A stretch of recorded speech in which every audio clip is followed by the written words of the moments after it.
Hello. I recently passed 3,000 subscribers on YouTube. Considering that book communities online tend to be much smaller than for other media such as anime or video games or movies, and the fact that I talk about relatively obscure literary fantasy, it is a massive achievement that this channel is so big so quickly, and I consider myself extremely fortunate that there are so many people who are interested in examining these lesser discussed works with me. I am thankful for each and every one of you, and I hope that together we can keep finding interesting books. Anyway, in order to celebrate 3,000 subscribers, I decided to be a little indulgent and hold a Q&A session. I have been sourcing these through an online forum over the last 2 months. I have a horrid tendency to go long, so I'm gonna just try to get into the swing of things pretty quickly. This first question isn't actually from a forum, it's from a user who commented a couple months ago and said, if you do a Q&A video, please cover this question. So I will respect their wishes and cover them first. Normal Guy 4548 asks, do you plan on reviewing more fantasy stories in the comic medium? You've done a video on manga and also talked positively about Promethea by Alan Moore, and I think it would be interesting to make more videos on this corner of the fantasy world. This is a good question, and it would be really interesting to talk about more fantasy or science fiction comics in addition to prose fiction. I would say that the main problem is that the American comic book scene is so heavily geared towards superhero fiction. It makes it really difficult to dive into the history of non-superhero comic books. I would say, in the grand scheme of things, I am pretty knowledgeable about superhero stuff, but I don't follow it religiously. Every few years, I figure out what the good runs of the past half a decade are, and then I will try to track those down, but I find that it's often a waste of time and money to actually try to follow superhero comics in the moment. And so I tend to do a similar thing with more indie comics like from Image and whatnot. The only floppy comic that I follow from issue to issue, where I literally buy every issue where it comes out, is Snot Girl by Brian Lee O'Malley, art by Leslie Hung, which nobody talks about, probably because it's always on hiatus.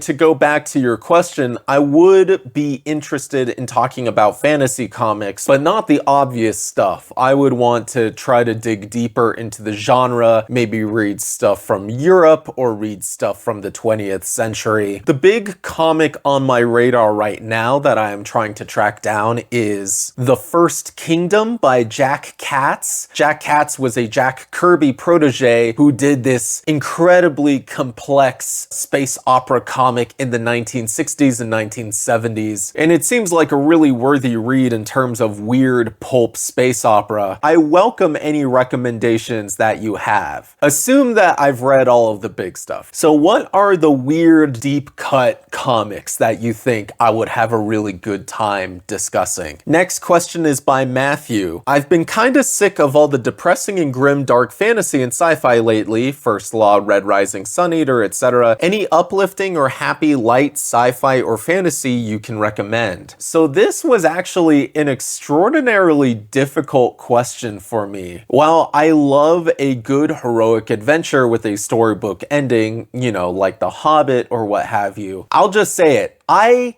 don't like cozy fantasy. I'm not saying I don't like fantasy that is cozy. That's awesome. But I hate the subgenre from the last 5 to 10 years of cozy fantasy and cozy sci-fi. I feel like it is fake. I feel like it is so artificial, manufacturing the vibes of coziness while not having the actual grit and human spirit that would engender those feelings in reality. I absolutely love Studio Ghibli, so there is nothing that pisses me off more as when millennials, I'm calling out millennials because I'm a millennial, so that's what I have the most experience with, say like, this game has Studio Ghibli vibes.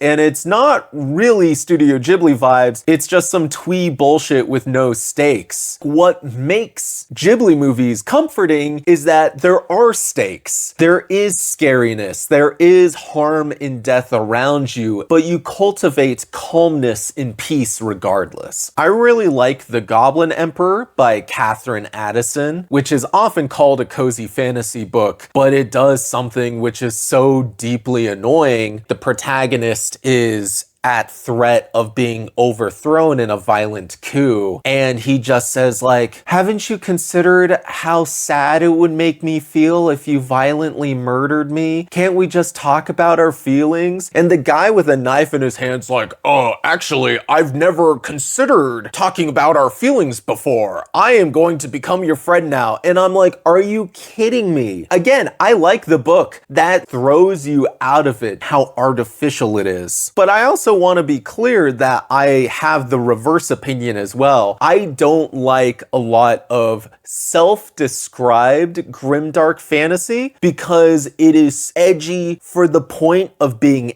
edgy and not for actually saying anything about the human condition, right? When something is edgy just to shock you as opposed to making a real point, then it's also badly written. Now that I've done my rant, let me tell you about some light fantasy that I do like. Anything by Diana Wynne Jones. I absolutely love Howl's Moving Castle. I think it's a masterpiece. This is something I haven't read. John Barnes, One for the Morning Glory. This is a humorous fantasy novel from the early 90s, which self-describes as the second book in a trilogy of which the first and third books don't exist. And it seems to be very clever, fun little satire of fairy tale tropes. This is a series that I just started reading with friends. The Complete Enchanter by Fletcher Pratt and Elsprague de Camp. This is a pre-Tolkien fantasy series that went throughout the 1940s and 50s about a nerdy professor from our Earth named Harold Shea who finds a way to teleport himself to different public domain fantasy worlds. So the first book I've read so far, he teleports himself to Norse mythology and he meets Thor and Loki and whatnot. Just so goofy and so fun. Refreshing in how it's free of a lot of the later fantasy tropes. Last one I want to talk about is a book I just read and I'm still buzzing about it. The 13 Clocks by James Thurber. James Thurber's one of the great early 20th century American humorists. He wrote a couple of fairy tale fantasy novels that can be equally appreciated by children and adults before he died. This is his most famous book, The 13 Clocks. It's so immaculately written, but James Thurber low-key wrote the entire thing in iambic pentameter. There is this rhythm in poetry that really makes it shine. It has a wizard who is only known as the Golux, and he rules so hard. What if Gandalf had the personality of Tom Bombadil?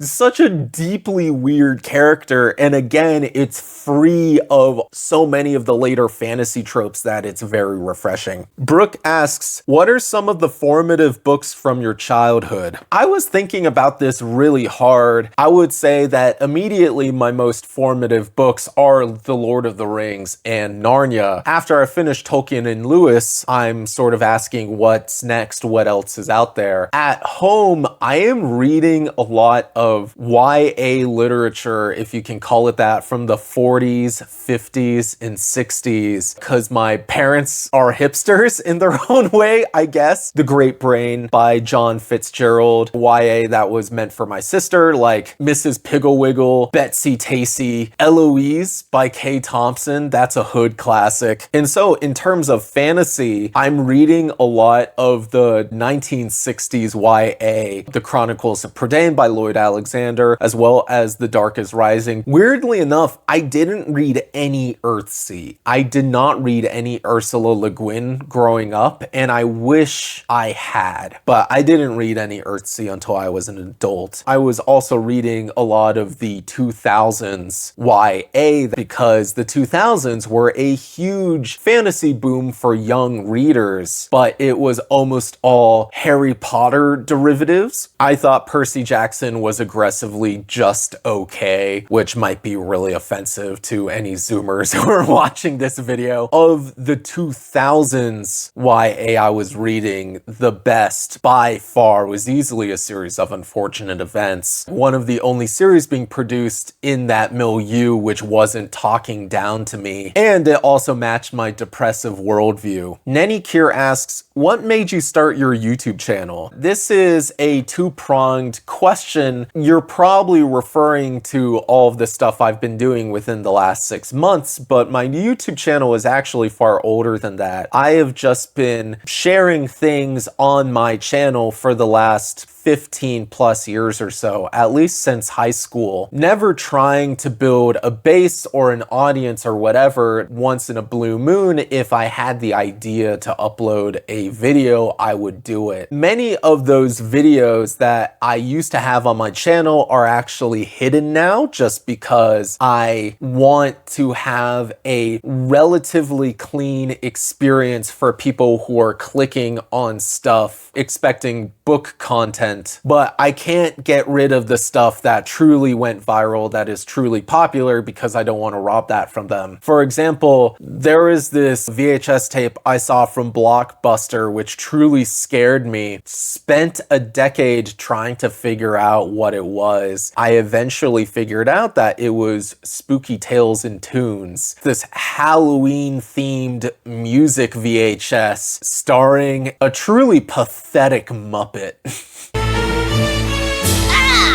Oh, it's only you guys.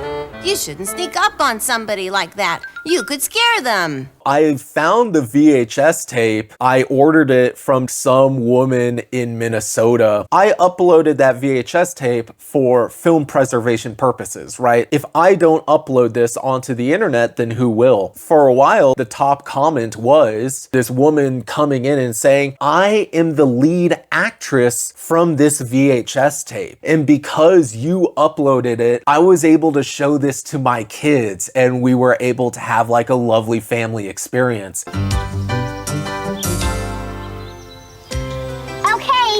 you can look now. Yuck, what's that supposed to be? It's a snort. It's the biggest, scariest thing ever. That's dumb. There's no such thing as a snort. You made it up. It looks like a pizza pie. Because of that, I can't hide that video, but a lot of my other old videos, student projects featuring friends from high school and whatnot, you know, I don't want to just have them out on the internet, so it's more for interest of their privacy and their protection. The videos still exist, mind you, it's just that now they're privatized. Next question is by my cousin, Ted, the writer of The Last Caravan, the critically acclaimed cozy apocalyptic tabletop RPG nominated for Best Game at the 2025 Emmy Awards? That Ted, who is also my cousin? Is there a character from science fiction and fantasy that you see yourself in or aspire to emulate? Why? This is not what you asked, but I am going to take this opportunity to do a little rant. I'm frustrated by how a lot of literary discourse is determined by relatability or seeing yourself in the characters. Problem is, when people say that, they mean two radically different things. One possibility is this character written well makes sense for a human being to behave and feel and act, right? And I think that's a serviceable question. But on the other hand, people say, can I relate to the characters, to mean, can I self-insert into the characters? I tend to find that this is a recipe for, not always, but often, extraordinarily bad fiction. You get these protagonists who are extraordinarily bland, who don't really have any real interior lives of their own, who can comfortably take the place of whoever the ideal reader is. But here's the thing, I don't want to self-insert as characters. characters, I am trying to read stories about other people because other people are interesting. Why would I want a character in a story to be a reflection of myself? I already know who I am. I already know my own life story. In my view, the whole point of reading fiction is to learn about other people's stories,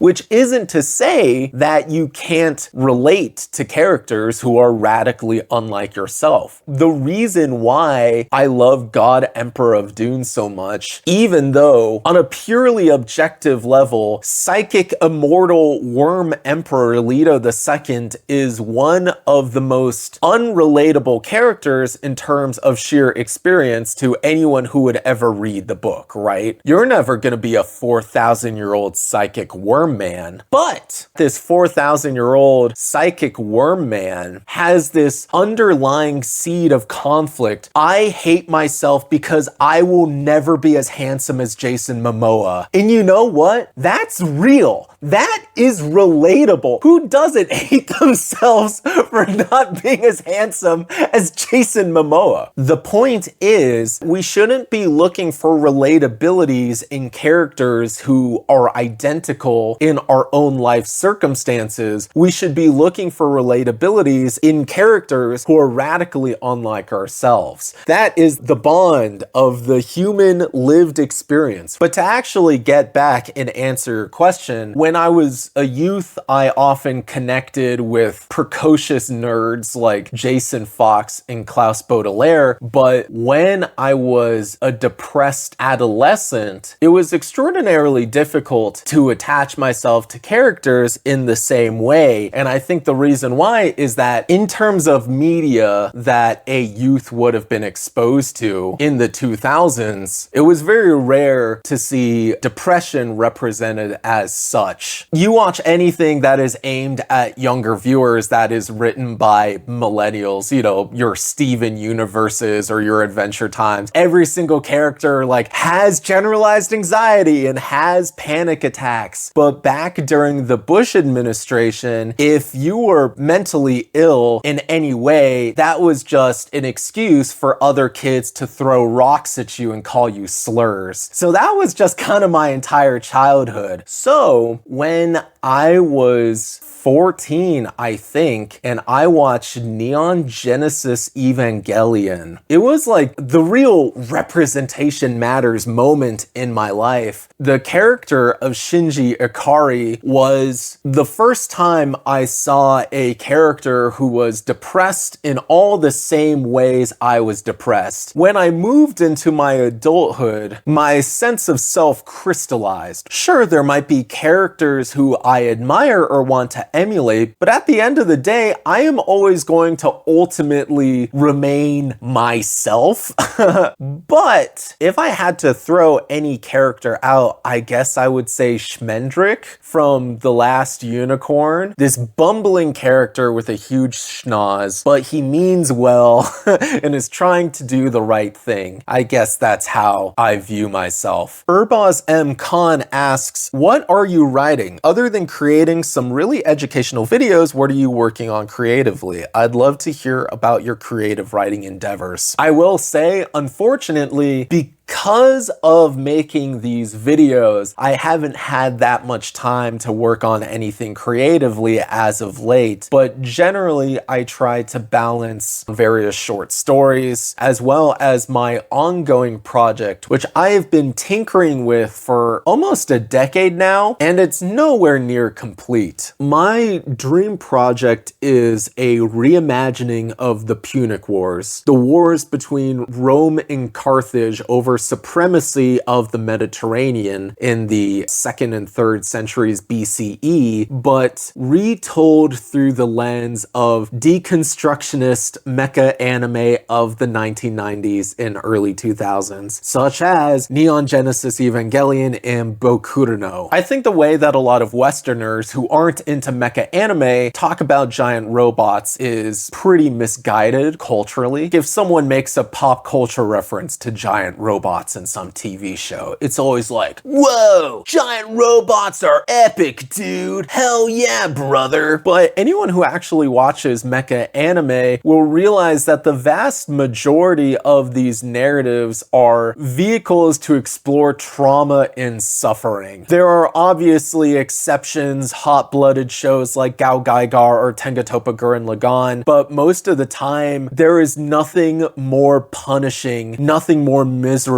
than to be the pilot of a giant robot. And I connect that overwhelming sense of hopelessness with being a Carthaginian in the year 149 BCE, being sieged by Roman generals who have quite literally no other objective except for the complete annihilation and genocide of your people. I am pretty proud of how intricately I have weaved this story with Greek, Roman, biblical, and Phoenician culture and mythology. If I can pull it off, it's going to be a very excellent read. But that's the problem. If I can pull it off. I don't trust myself enough yet as a writer to do so. But here's hoping I will be one day. I believe in myself. Next up is Lizzie, who had some very kind things to say before asking, what compelled you to finally start sharing on YouTube? What are your hopes and dreams for your channel or the community here if you have them? Anything that surprised you or given you hope as a relatively new creator? Personally speaking, your channel has given me hope that original and earnest research/sharing on the internet can still exist. I previously talked about initially creating my channel as a miscellaneous repository for whatever I wanted it to be 15 years ago. So I will talk about my shift to books. It stemmed out of my own frustrations with online fantasy communities, especially those on YouTube. When people talk about fantasy books online, there is a lot of recency bias, which is understandable really, because that's just a natural byproduct of any sort of media discussion. Of course, you're going to talk about stuff that's new, but at the same time, there is this notion of very limited reference pools. You don't want to talk about anything that a prospective viewer or reader or interlocutor hadn't already heard of. Neither of these things are bad or wrong by themselves, but when combined, it forms this really toxic combination where a lot of modern fantasy readers think that the entirety of the genre is just stuff that has come out in the past 25 years, plus Tolkien, Lewis, Le Guin, Jordan, Martin, and that's it. It is one thing if you're just a regular person who is reading genre literature. If someone just grabs Mistborn from Barnes & Noble, why should they have to know who William Morris is? However, what truly angers me is when a lot of the tastemakers and influencers in this space have a similarly limited knowledge of fantasy literature, including the authors themselves. I feel like that is the very reason why fantasy, from a literary standpoint, has been incredibly stagnant for decades. So, when I read the Mabinogion tetralogy by Evangeline Walton a year ago, the gears started turning in my head. If nobody is going to make a video on this very excellent book series, except for a short clip by Christopher Paolini over 15 years ago, then maybe I should be the one to do it. In the September of 2026, we are getting a deluxe hardcover reprint of the Mabinogion tetralogy, the first time the series has seen print in decades, complete with a new introduction written by Christopher Paolini. When I started talking about books 6 months ago, my dream was to see a resurgence of interest in Evangeline Walton, to see her get the reappraisal that she's due, and to see all these other books back in print. We don't have to stop with Evangeline Walton. There are so many other excellent authors who also deserve the spotlight. And so the fact that this channel has grown so quickly has given me a lot of hope about fantasy communities and the future of fantasy literature. Not Jack asks, can you recommend some fantasy short story writers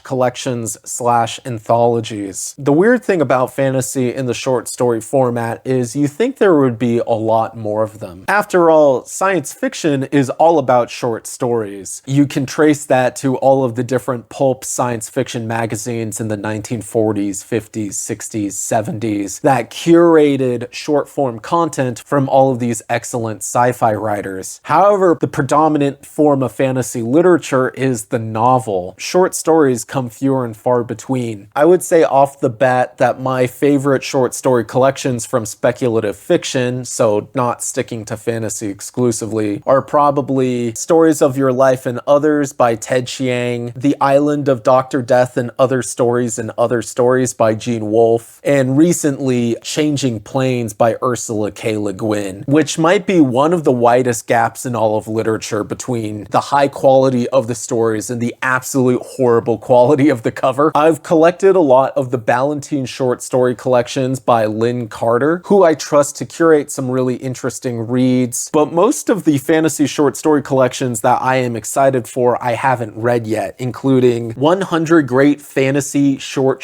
Stories edited by Asimov, Terry Carr, and Martin H. Greenberg, 100 stories that are all 1 to 3 pages long. Seems like a great opportunity to try out a wide variety of authors. This is a new collection, Appendix N, a curation of short stories from different authors who were inspirational to Gary Gygax in the formation of Dungeons and Dragons. Poul Anderson, Lord Dunsany, Robert E. Howard, Tanith Lee, Fritz Lieber, H.P. Lovecraft, Clark Ashton Smith, Jack Vance, you know, all of the greats, and then some lesser discussed authors as well. But the collection I am most excited to dive into is The Book of Fantasy, edited by Jorge Luis Borges, Silvina Ocampo, and A. Bioy Cazares. So all the great early 20th century Argentine speculative fiction authors teamed up to produce this collection, which in their opinion make up the very best of literary fantasy. What's awesome is that this was originally published in 1940, so they have a very different conception of what consists of fantasy than the modern definition. I know Borges didn't really care for Tolkien at all. When an author as intelligent as Borges doesn't like Tolkien, it makes my ears perk up. I love Tolkien, but I think it is destructive to hold him as the be-all end-all of fantasy, and I don't think he would have held himself to that position either. So as a result, this collection is way more diverse than just elves and dwarves. It has excerpts from James Joyce and Edgar Allan Poe, 6th century Chinese texts, and I think reading this volume will be incredibly informative about the history of speculative fiction. Before I finish, I will give one anti-recommendation, just because this is the #1 most recommended thing whenever anybody asks for fantasy short stories over the last 15 years, and that is The Paper Menagerie by Ken Liu. This is a controversial opinion, but I think The Paper Menagerie is the single worst collection of short fiction I have ever read. Ken Liu takes all of these interesting themes, especially about post-colonialism, and he botches the execution with his amateurish writing every single time. It's a huge shame because his other works like The Dandelion Dynasty seem right up my alley, but I had such a viscerally negative experience with The Paper Menagerie that Ken Liu, at least for the time being, is firmly on my do not read, do not ever read list. Fede asks, have you read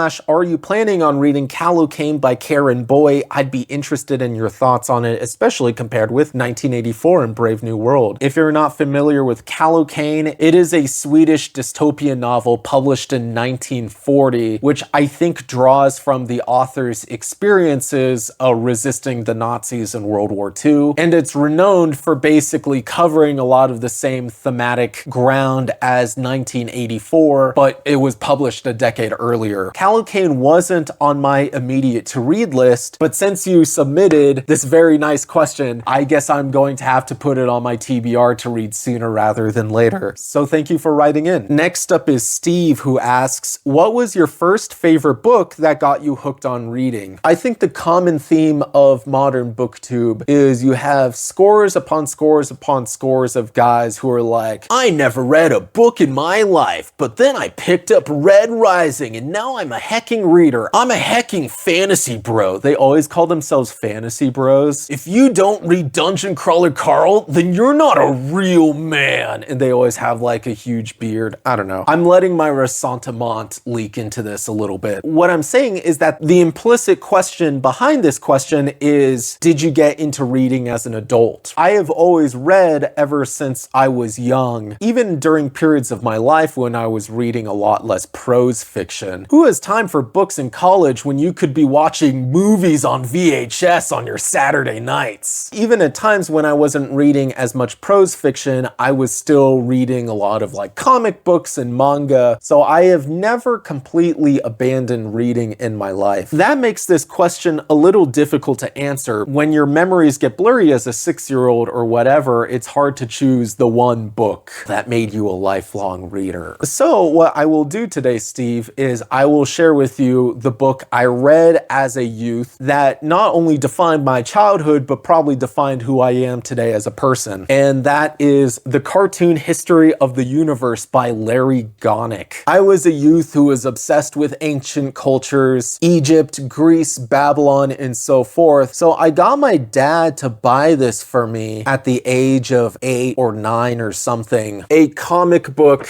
telling you the entire history of human art, history, philosophy, culture, what have you. Deeply funny, very entertaining to read, and it is also extremely informative. It is so dense with information. And whenever I picture any historical figure in my mind, it is always the depiction that Larry Gonick gave to them. Even though I read this over and over and over as a child, this is not really safe for kids in any capacity. Very violent and really, really horny. Not in a lewd way, but just because it is accurately representing the violence and the human sexuality that is just present in history. Should I do a top 15 comics? The next question is from an individual who claims to be, quote, my best mate whom I own $15, comma, Liam, end quote. When Pug the Magician, Randolph Thor, and Frodo Baggins battled, how did Frodo win? You might be asking this in a literal way, positing that I do an ultimate showdown of ultimate destiny about these different fantasy protagonists. But the problem is, I have a huge background in anime, enough to know that power scaling is literally the death of beauty in art in human literature. So I'm very reluctant to play this game. So what I am going to do instead is to answer this question in the abstract. Pug the Magician, Randolph Thor, and Frodo Baggins are going to be metonymies. I don't know if I used that word correctly. For Raymond E. Feist's Rift War Saga, Robert E. Jordan's Wheel of Time, and The Lord of the Rings, respectively. In which case, I have no doubt that Frodo wins, because Lord of the Rings is, of what I read, the best series of the trio, easily. To be clear, I read the first 4 Wheel of Times a couple years back. I ended up dropping the series. I'm just gonna say it. I kept waiting for it to get good. When am I going to find these characters interesting or compelling? When am I going to like this world? 4 books in, it still wasn't clicking for me. But the problem is, fans say that the first 6 books or so are the good ones, and then it goes really downhill over time until Brandon Sanderson jumps in and finishes the series. I haven't read Rift War. I do have copies of Magician Apprentice and Magician Master, which are the 2 halves of the original book in the series, which I do plan to read. I am going to read them because you sent this question in. I want to get into Rift War because I really want to read Daughter of the Empire, which is the 2nd or 3rd Rift War trilogy, which was co-authored by Janny Wirtz. And it's often held to be not only the best of the Rift War series, but some of Janny Wirtz's best work. And I really respect Janny Wirtz, and I want to read everything that she's done. Yeah, sorry I didn't answer your question directly.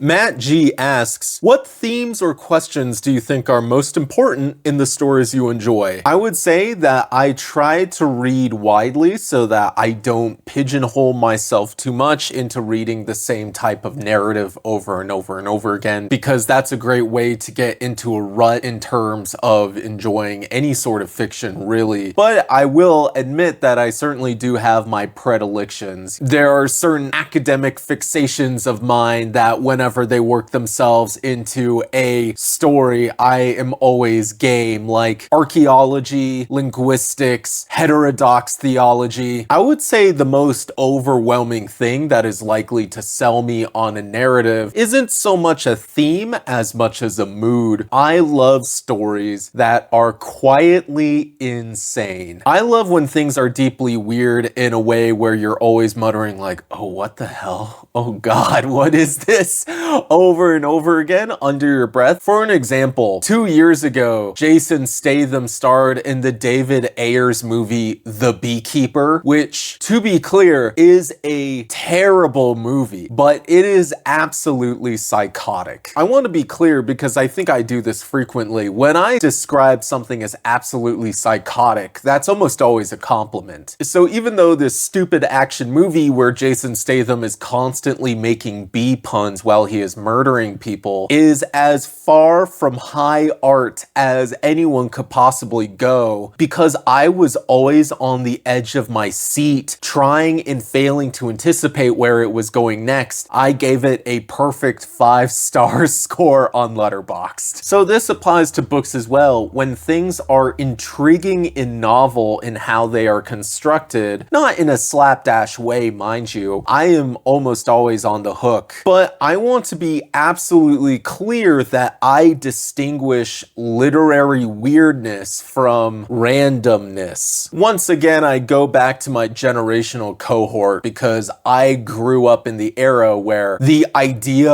of pirates and ninjas fighting each other was seen as the absolute peak of humor. I find that mindset really annoying. I'll use this to do a mini rant about the Locked Tomb series by Tamsin Muir, a book series that I love and respect because structurally, Tamsin Muir is doing so many weird things in that series, especially in Harrow the Ninth, to the point where arguably she is actively antagonizing the reader of the book. I think that's awesome. What annoys me is whenever people talk about that series, they always pitch it the same way. Gideon the Ninth is about lesbian necromancers in space. Isn't that so random? To which I say, no, not really. It's 2026. Lesbians can be literally anything they want to be, dude. I genuinely think that the lesbian necromancers in space framing radically undersells how cool and interesting those books are. I get that it's the most succinct pitch, but I wish people wouldn't rely so heavily on hackneyed marketing. And also, Tamsin Muir should finish that final damn book. Electo the Ninth when? Irene Iguanas asks. And I'm saying Irene Iguanas because that's the common pronunciation, but I am always tempted to say Irene Iguanas, like Princess Irene from Princess and the Goblin. I'm an aspiring author, and I currently find myself feeling a lot of internal pressure to turn reading and writing into my only hobbies. I feel like my love of video games and YouTube, while I feel like I get a lot out of them sometimes, is ultimately a bit of a distraction from my dreams and my productivity. Do you ever feel like this? And if so, what do you do to try to cope and find balance? Thank you for the channel, and here's to thousands of more subscribers in the future. Why, thank you. I'll say off the bat, I feel like this all of the time. Thankfully, I have found some ways to be productive in recording and editing these videos, but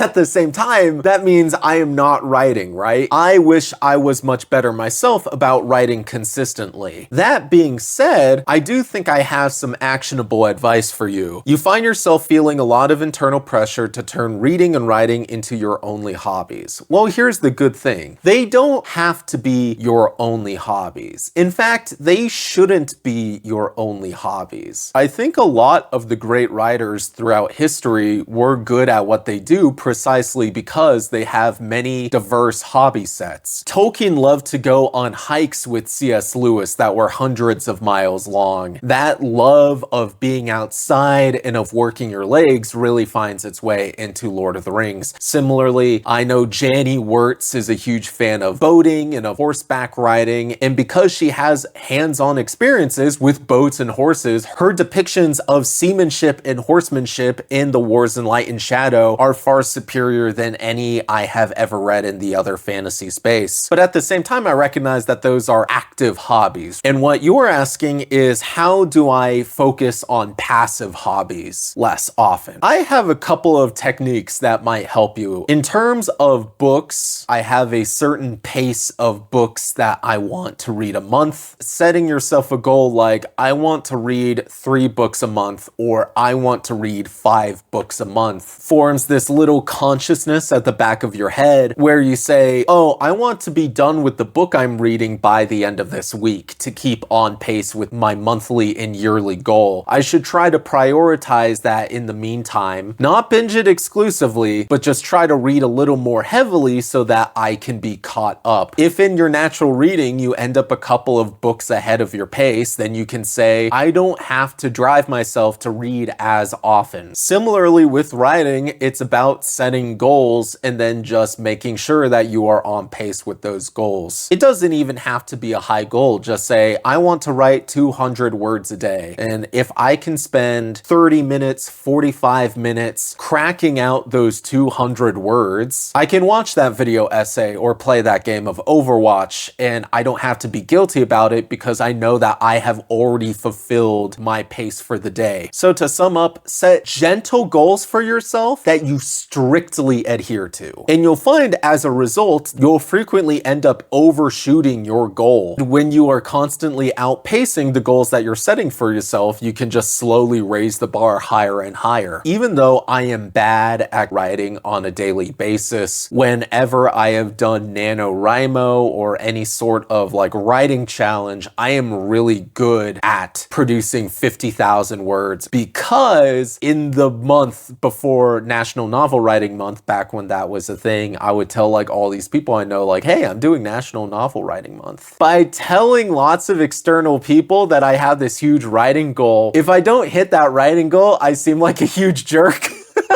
So if you tell your friend like, hey, I'm gonna have a short story for you to read by the end of the month, and then you don't have a short story for them to read, you'll feel a little bad about yourself. You should use that guilt to motivate you. Tom asks, dreams, aspirations, regrets? I want to grow my platform and sharpen my voice to the point where I can consistently advocate for both the revival of interesting forgotten classics of the fantasy genre, as well as encouraging new voices and new creators, both critics and authors, so that we can see a revival of the fantasy genre into being much more interesting and far more literarily diverse than it is today. I think that will be my mission statement. In terms of regrets, there is a really big one. My original Evangeline Walton video, I just kind of thought before I hit the record button, I'll talk about Tolkien a little bit to contextualize the history of the Ballantine adult fantasy line, which in turn contextualize Evangeline Walton. Because I'm talking about Tolkien off the top of my head, I am making minor mistakes and inaccuracies, which really upset a lot of people. And you know, I think they are in their right to be upset. That is my one comment section that has like quite a few critical voices of people saying like, Tolkien was a philologist, not a linguist, you stupid idiot. And here's the thing, when I get things wrong, people are in their right to think I'm a stupid idiot. My main regret is I don't want people to tune out and not give Evangeline Walton her due just because like I messed up some publication timelines for what Tolkien was putting out in the 1960s, right? Stuff like that. Blame me, don't blame Evangeline Walton. That's what I'm saying. Bhakti Yoga asks, what are your top 10 VHS movies? I literally cannot answer this because this would be a several hour video in its own right. I care about VHS tapes so much. I used to have over 1,000 VHS tapes. I actually mostly collected VHS tapes before I collected used books. You could go to a Goodwill or a local used media store and you could pick them up for like 10 cents, 25 cents each. Unfortunately, I radically downsized my collection a couple of years back, but I think I could still eventually do a top 15 VHS tapes of a lot of the weird stuff that I have held on to over the years. But because I am not giving you a full answer, I will spotlight one of the tapes, Tubby the Tuba. This is a tape that me and my friends watched in high school, and it is probably the single film that got me addicted to finding finding tapes of deeply obscure, weird movies and then being the only person in the entire world who cares about them. Tubby the Tuba is a film adaptation from 1975 of a educational classical record from the late 1940s, meant to teach kids about the different parts of an orchestra, kind of like Peter and the Wolf. Tubby the Tuba gets mad salty that he never gets to play the melody line in the orchestra. He always has to play the oom-pa-oom-pas, and so eventually he like runs away, and then he meets a frog, and eventually he comes back and he introduces to the orchestra a new song that is tuba forward.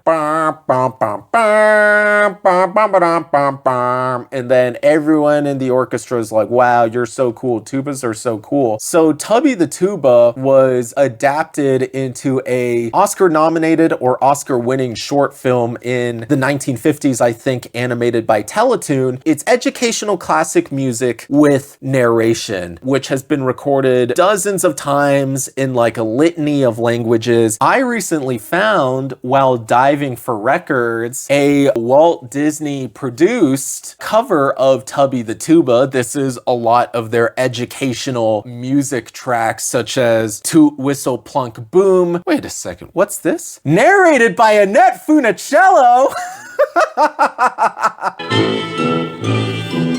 While Tubby went oompa oompa. I have my record player right off camera. Catch me, cried the little tune, catch me. Got you, cried Tubby. Oh, you're sitting on me, said the little tune. Poor Tubby picked up the flat little tune and tried to squeeze it back into shape. You clumsy fool, snapped the violinist. I'm sorry, Mr. Fiddle, said Tubby. I can't keep listening to Tubby the Tuba because I'm going to be sued by Disney or something. Anyway, Tubby the Tuba ended up getting adapted into a poorly animated movie, but importantly, Tubby the Tuba is voiced by Dick Van Dyke. I distinctly remember that the whole movie he's just doing a Jimmy Stewart impression. Why come everyone else in the orchestra gets to play the melody and I just get to go oom-pa, oom-pa?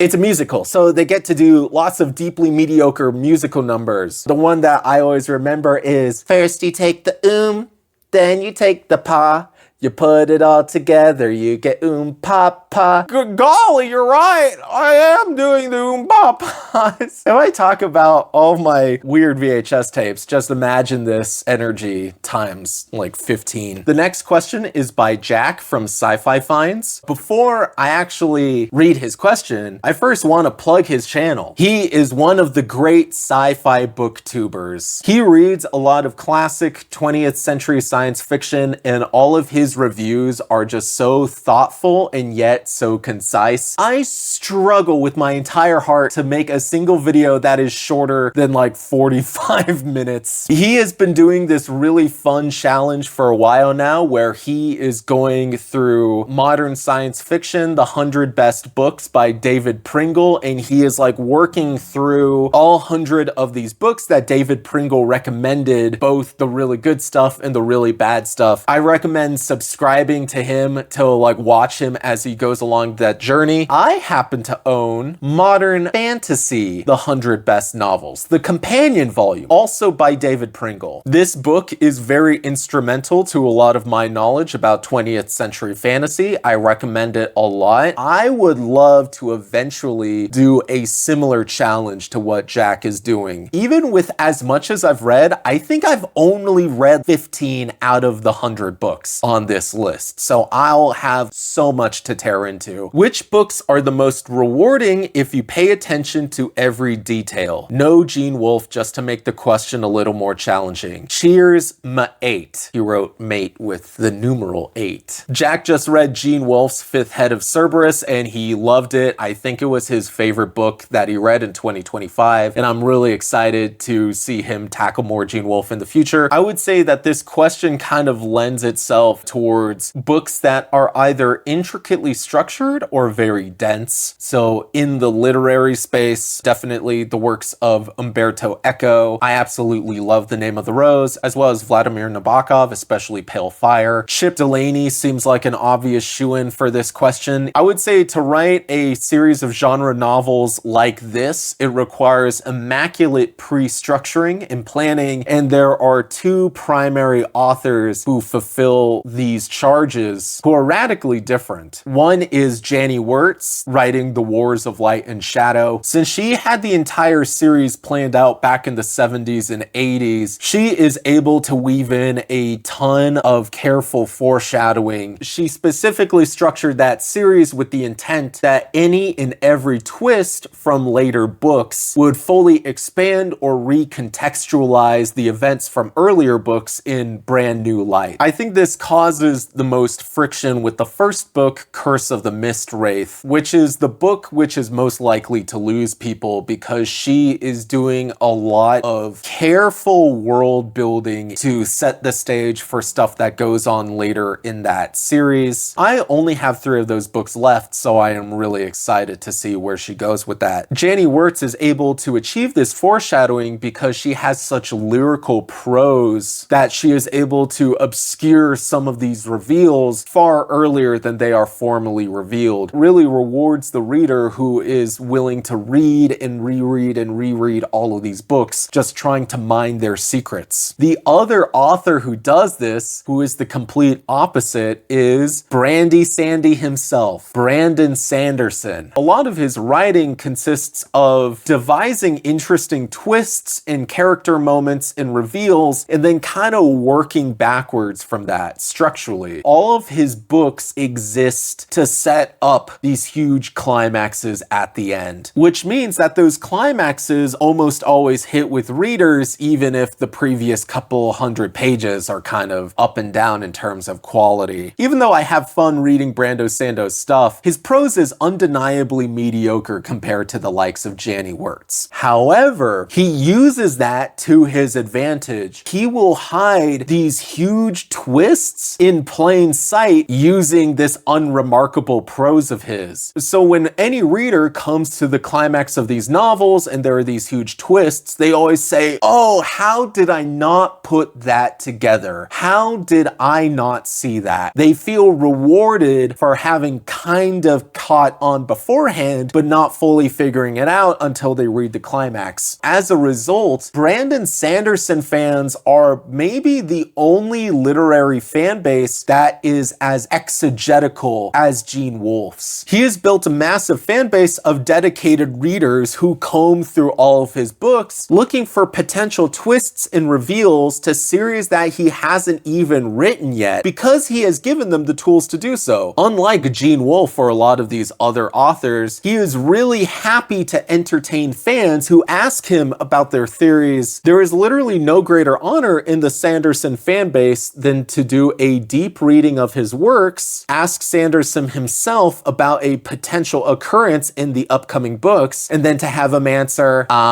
let's just say you're on the right track. Read and find out. Even though Sanderson's whole deal is that he's an accessible writer, it is nice that he is encouraging and rewarding of fans who choose to engage with his works much deeper than they would otherwise. However, the number one book that I would choose to answer your question, Dictionary of the Khazars by Milorad Pavic. I listed this in my top fantasy novel video. This is a magical realist exploration of the 7th century steppe people known as the Khazars, told in the format of 3 competing dictionaries, one of which from a Christian POV, one from a Jewish POV, and one from a Muslim POV, whose accounts both complement and disagree with one another, but no one dictionary provides enough information to form a complete complete picture. You are reading these different dictionary entries, all of which are magical realist vignettes in and of themselves. They are also including references to these other articles, and you're bouncing back and forth as if you're reading Wikipedia. This is a book that is designed to be read in literally any order. The magic is that there is in fact a meta plot, weaving together hundreds of characters over thousands of years. Because there isn't a typical climax, it's up to you, the reader, to read deeply enough to catch the parallelisms and ask yourself, what is going on here? What is the actual story of this book? And when I first read it, I could tell there was something going on, but I couldn't figure out 100% what that was. But the fact that I couldn't figure it out all the way is exactly what was so enticing. I hope to eventually read Milorad Pavich's follow-up novel, A Landscape Painted in Tea, which is structured entirely in the form of a crossword puzzle. You are reading different chapters, and that is giving you the clues to fill out a crossword, which then will allow you to access different chapters. But what that book does, which is even more ballsy than this book, the last 30 pages or so are blank. This is the space for you, the reader, to fill in the climax of the book. It is your job to determine from everything that you have read thus far, the climax and the denouement. Some people think that's deeply cool, and some people find that deeply annoying.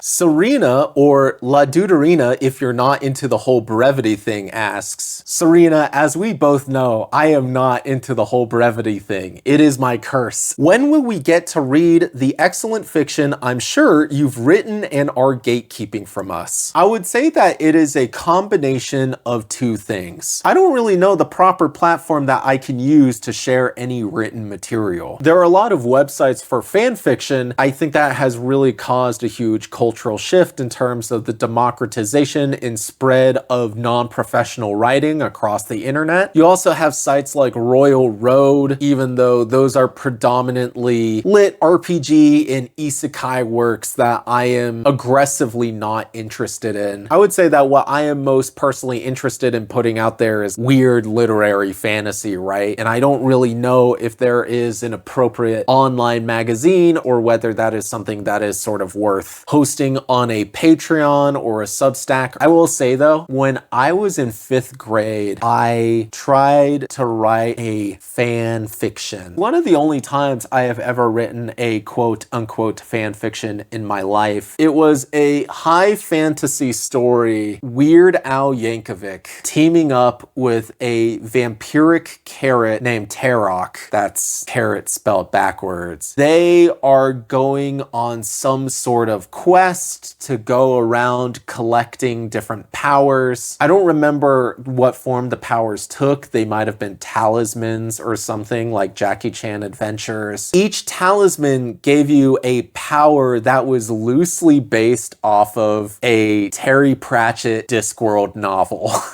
Ah, yes, we now have the light fantastic. Now we can control light. We found Mort. Now we can cause things to die at our touch. I wrote a chapter knowing how young people write. That chapter was probably all of 150 words long. I posted it on fanfiction.net. It was immediately taken off. It was struck down. I got an angry warning that said, "You're not allowed to include real people in your fan fiction. That is prosecutable." And so I never tried again. No, that's not true. I think I wrote some Bionicle fan fiction on the BZ Power forums once.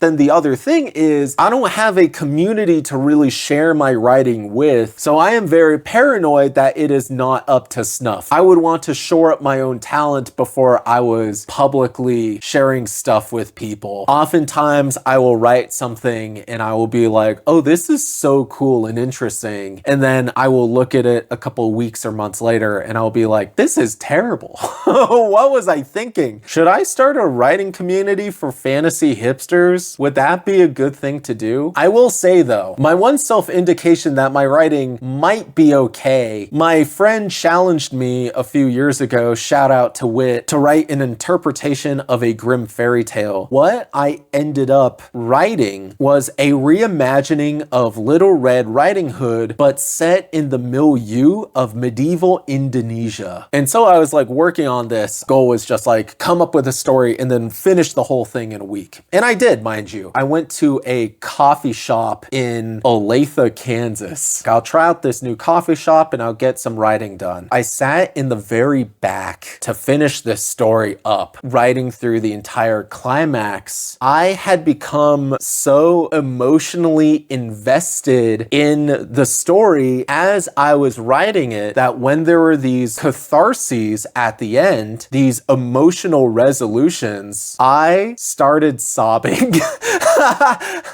Not sobbing, mind you, that implies a certain amount of noise. I'm just typing and then tears start streaming out of my eyes. Oh God, I'm crying. But I'm powering through it. There was like nobody else in the entire coffee shop. It was a pretty big coffee shop. This old couple comes in and they sit at the table right next to mine. 30 other tables they could have sat by. They're doing the boomer thing of making small talk with the waitress. Jayhawks having a good season, aren't they? Yeah, they are. These three strangers, two are sat right next to me. This waitress is just standing 3 feet away from me. I am trying very hard to not make a scene. Tears are uncontrollably squirting out of my eyes, dripping off of my chin onto my keyboard. The fact that I am trying not to make a scene must have made me seem even more conspicuous. My jaw is shuddering. I'm taking ragged breaths, but like through my nose.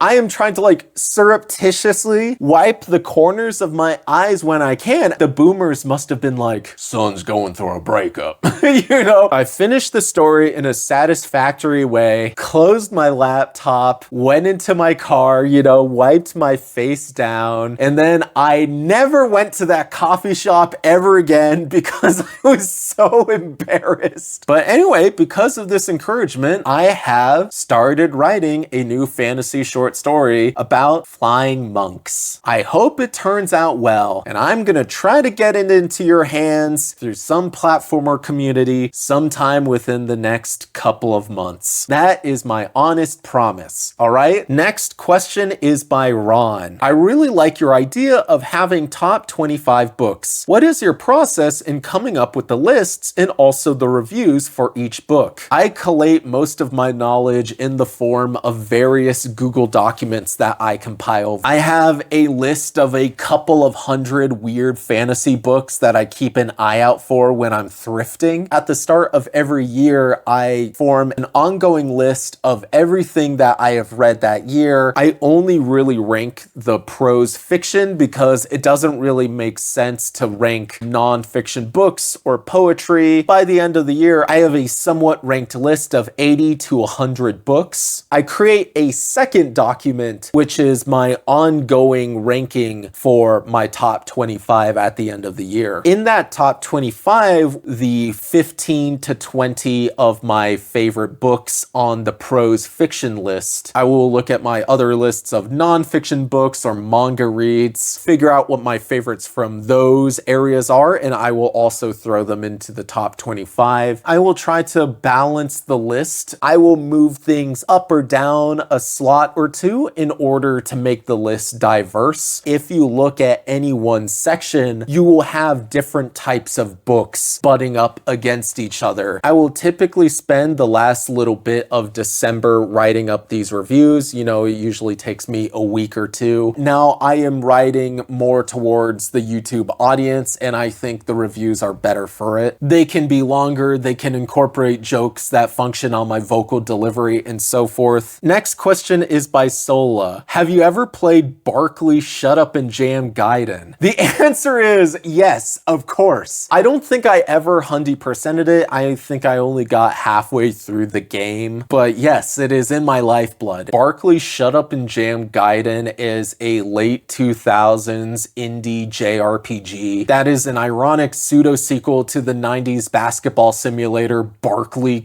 Shut Up and Jam. So Barkley Shut Up and Jam Gaiden has you playing as Charles Barkley in the cyber post-apocalypse. A decade earlier, he had accidentally destroyed the world with the power of the Chaos Dunk. His b-ballery is so powerful that now he must keep it under wraps. His son Hoops goes missing, and now he needs to find his son before he too falls under the power of the Chaos Dunk. Barkley Shut Up and Jam Gaiden is a fun little game. It kind of uses a lot of mechanics from Paper Mario. It ended up incorporated into the wider early 2010s Space Jam revivalist subculture, of which I was a huge part. All throughout college, the homepage on my laptop was the official Space Jam movie website, this product of HTML 2.0, which has infamously never been updated since 1996. You can go to the website now and it is just as janky as it was 30 years ago. In the early 2010s, I used to be a big slam jammer, which was a meme culture of taking different songs and then mashing them up with the Space Jam theme by the Quad City DJs. Most of my slam jams aren't really public anymore. I have one on my YouTube right now, but the best one I ever did, you can still watch right now. I will link it below. Slam Good Inc.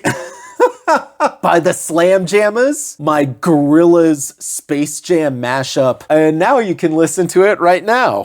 Clay asks, what are some great books by maligned and or hack writers? Someone like Piers Anthony comes to mind, even though I haven't read enough to make that value judgment. So here's the problem, Clay. Piers Anthony was literally the answer that popped to mind in terms of fantasy hacks. He is one of the easiest to dismiss today. He used to be really prominent for writing all of the Xanth books, which used to be the other big humorous fantasy series besides Discworld. When a lot of people read those books today, they realize A, they're not very good, and B, those books are very lascivious towards their teenage heroines in a way that makes quite literally everyone today deeply uncomfortable. The reason why Piers Anthony came to mind immediately for me, I read his debut novel, pre-Xanth, Kallocain, this pulp science fiction novel that was actually pretty critically well regarded at the time. It might even have been nominated for a Nebula or something. Kallocain is a deeply bug nuts book. It is genuinely a very inventive work of science fiction, and it cross-pollinates that with Piers Anthony's own weird perviness to make this entrancing but off-putting book, which has a very infamous twist. I remember where I was when I came across the twist. I was sitting at the Panera Bread on 135th and Metcalf in Overland Park, Kansas. When I realized what that freak Piers Anthony was doing with this book, I was just chuckling like a maniac in the middle of the Panera. I couldn't believe he did such a thing. So Kallocain is worth reading because Piers Anthony, applying all of his hack energy to write an interesting novel, after he wrote that one critically acclaimed book, it was like he had nothing left to prove. So then he just wrote his bad smut for the rest of his career. However, I think this is a pretty compelling question in general because I really struggle to find examples that would fit this. You often see someone be a bad writer for the entirety of their career. I'll throw Terry Goodkind under the bus as someone who is widely regarded as a universal hack author today, or someone with early literary successes that just slowly declined over time. Terry Brooks or Raymond E. Feist, who just kind of like did the same thing over and over again with diminishing returns. What this question entails really makes me think of someone who consistently wrote bad material and then wrote a good book just to prove that they could. This is actually the default mode of a lot of science fiction writers in the 20th century. All these these old sci-fi writers were just pumping out book after book after book after book, many of which were bad, but we don't remember their bad books. We remember their 1 or 2 books that ended up becoming classics. I'm thinking of James P. Hogan. I love Inherit the Stars. I have given it a lot of positive attention on this channel. Outside of that book or outside of that initial trilogy, widely regarded as a bad writer who only went back to that series over and over again because none of his other stuff really caught on with other people. Even with the greats like Arthur C. Clarke or Isaac Asimov, we remember their 5 to 10 books that are really good, and we don't remember their 40 books that are kind of bad. So after doing a lot of thinking on this subject, the one writer that came to mind as someone who everyone hated but then went on to publish interesting stuff anyway is Dennis L. McKiernan, a guy who in the early 80s wrote a sequel to Lord of the Rings. He went to the major publishers, let's just say Del Rey because he makes an easy punching bag, and he says, hey, I wrote a sequel to Lord of the Rings. Do you guys want to publish it? And Lester Del Rey, maybe not actually Lester Del Rey, said, you know what, son, good work. But this is quite literally not how copyright works. You can't write sequels to other authors' works on spec, right? They figured out a workaround. This Lester Del Rey type said, we will publish your Lord of the Rings sequel only if you write a fake Lord of the Rings first to establish a legally distinct world for the sequel to take place in. Dennis McKiernan took the deal, and then he ended up writing the Iron Tower trilogy, which is about the men and elves and dwarves and weros of Mythgar, which translates to Middle Earth, mind you, who are trying to fight a Dark Lord and, you know, shamelessly Lord of the Rings. And so these books came out in 1984. That's the height of Shannara and Rift War and all of these Tolkien derivatives. That was the default mode of fantasy at the time, but that was the trilogy that made everyone say, hold up, we are going too far with ripping off Tolkien. So for decades, Dennis McKiernan has widely been regarded as just a huge hack. The guy who went too far in ripping off Tolkien in an age when everyone was ripping off Tolkien. But word on the street is all of the Lord of the Rings sequels that he originally wanted to write before the publishers forced him to write this knockoff trilogy are actually really good in intriguing explorations of a Tolkien-style world that goes above and beyond what anyone else was doing. I have the first 2 of these books, The Silver Call duology, Trek to Kragan Core, and The Brega Path. These were the books he wanted to publish originally. What if after Sauron's defeat, all of the dwarves go back to Moria to try to conquer it and reclaim it once and for all? And apparently, it's really cool and genuinely worth the read. And apparently, his later books are even more interesting in how they play with the Tolkien form. That's my answer.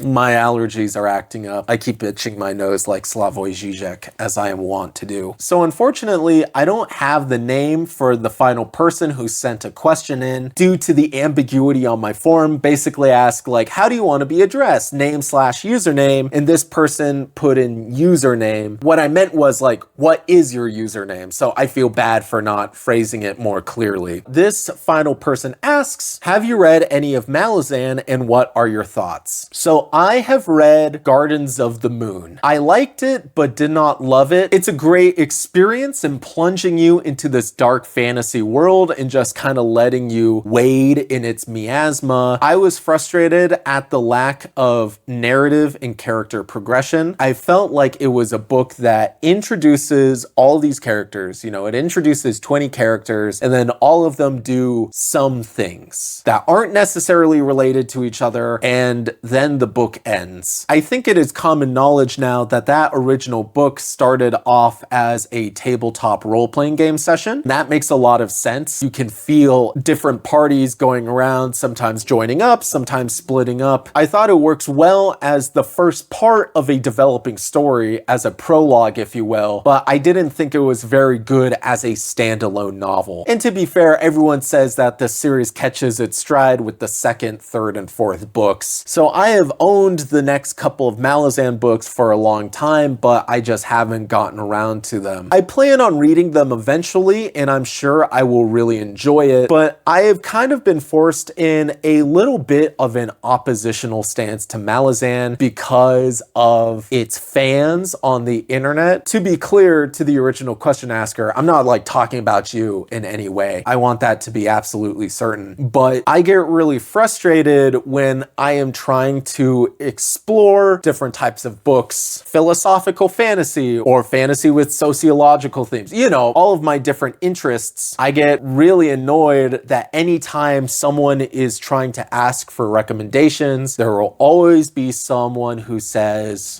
just read Malazan, just read Malazan, that's the only answer you need. No point in reading any other book except Malazan. Using the invocation of Malazan Book of the Fallen to shut the conversation down. It's never, hey, here are 10 books that relate to what you're asking for, of which Malazan's one. It's always formulated like, this is nothing like what you're asking for, but the only book you need is Malazan, so you can just ignore the rest of fantasy literature. That framing really annoys me. Anyway, to reframe my point, I like but don't love Malazan. I probably might love the full thing when I eventually get around to it, but I am frustrated by the way Malazan is pushed by its fans as the be-all, end-all of dark or complex fantasy in a way I think is ultimately a net negative for fantasy discussion online. Because Malazan is so highly recommended, it's already on everyone's to-read list. So that is precisely why I am avoiding it, because I would rather try to focus on stuff that is less discussed, not to mention shorter. Malazan is so damn long, so for the time being, I would rather focus on reading a wide diversity of shorter works. I hope that makes sense to you. Hello, it's 1 month later. It turns out that when you record hours of raw footage of you rambling, it takes a long time to sort through that and get it down to a sizable clip, right? I want to thank you all for watching this video. I hope none of my takes were too off-putting.